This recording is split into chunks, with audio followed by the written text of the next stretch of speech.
जब मेरा दोस्त इंग्लिश बोलता है। Hi everyone, welcome to day 17th of our spoken English practice series. Today I am going to tell about sentences. What is sentence?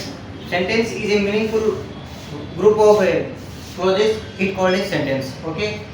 हम मालूम है तेरे बाप को मत सिखा। There are three types of the sentence. The first one is simple, and second one is compound, and third one is complex.